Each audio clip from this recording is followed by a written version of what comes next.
This building now is a combination of German traditional brick building and Bangladesh traditional brick building. So it's a blend of our two architectural histories.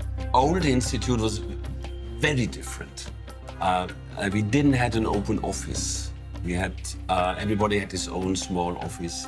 The classrooms have been smaller. The auditorium had no windows. It was like a black box. Yeah, and the wide open entrance area we can see now did not exist. So the old building was very narrow, very cramped. এখন হচ্ছে যে আপনি ঢুকেই আপনি আপনার কলিগদেরকে দেখতে পাচ্ছেন বা আমাকে সবাই দেখতে পাচ্ছে।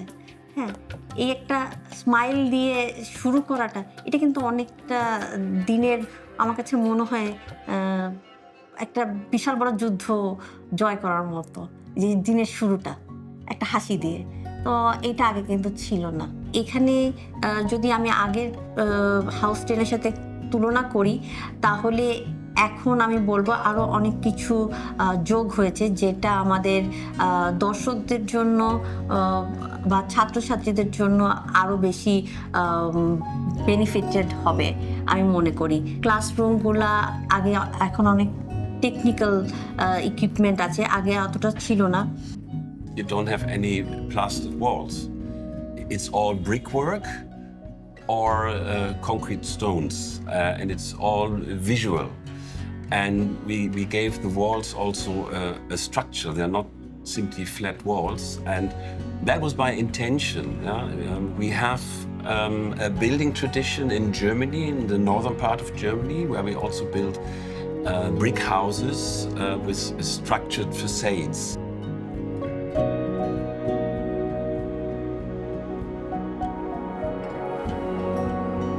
So the old building was relatively conventional in that its job was to keep the inside in and the outside out. And this led to it being a little claustrophobic and seeming smaller than it actually was. The opportunity we had when we came on board, thinking that all of the walls were being taken out and many of the floors, we had this skeleton, and we could use this as an opportunity to blow the building apart and to completely fuse concepts of interior and exterior. Firstly, to understand what it feels like to look at Germany from the outside, and secondly, to overcome difficult aspects of their own past. But I think German culture is so beautiful and so different in what it offers, and different facets of the human experience are addressed. It's in some ways very technical, and in other ways very romantic and wild.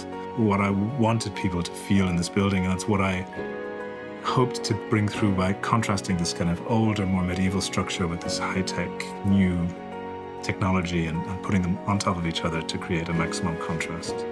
We are here to have a dialogue between Germany and our host country, Bangladesh. And that is now written in stone, you can say, because it's reflected through the architecture of that building.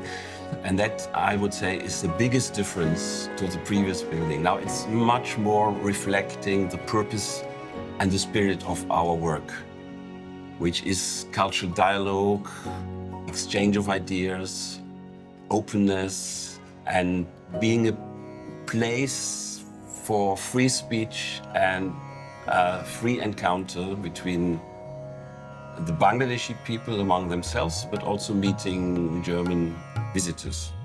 I like very much the staircase, because it also has a unique shape. It's not just stairs going up. Yeah, there's a little platform in the middle.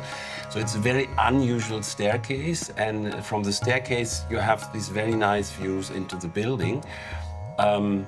I also like very much the pond. The pond we introduced mainly as a way to create safety in the building, to force people to circulate past the reception as they enter the building, but to give them the feeling that they aren't being forced to do anything, that it's simply walking past a beautiful pond. And the secondary and maybe more important function of the pond is to draw sunlight in because it's at the part of the south facade where some direct sunlight does enter the building, and to reflect it onto the ceiling. It has that sort of gentle play of sunshine on water on the ceiling, so that this rough, gloomy concrete ceiling gets a play of rippling water. And then at night, the pond is lit so that it becomes also sort of a source of light for the building. When you walk into the building when it's dark, you have a bright surface on the ground and you have a bright ceiling above. And there's also this idea of natural ventilation. So we don't have AC in all, throughout the whole building, in all the rooms. The building is not completely closed by doors and windows. Yeah, so the wind, even the birds, can fly through the building. I've seen a lot of birds coming in because simply it's possible. There are all these openings.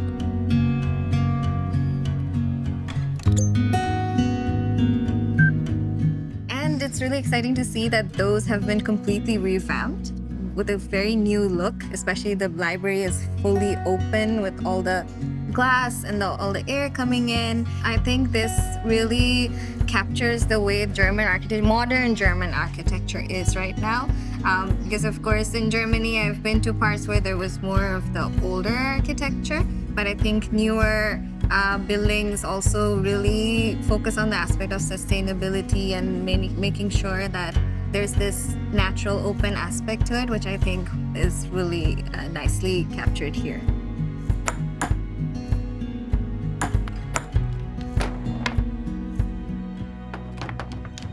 What I'd most like people to do in this building is at about 4 p.m. when the most difficult part of the day is done, but there's still a little to do, to come up to the rooftop and enjoy a cup of strong German coffee and a sweet treat, and to allow yourself 15 minutes of daydreaming, looking out at the garden below, and as you move through the building on your way back, to pick up some detail that maybe you didn't see before, some playful moment, and to interact with the hand of the craftsman that built this building as you wander through the stairs and out back to the street. Coming back to the same place means we are connecting to the history we already have, and it's a strong and long history. So we are part of the cultural scene here in Dhanmondi, and that is why the slogan "Back to where we belong" makes a lot of sense.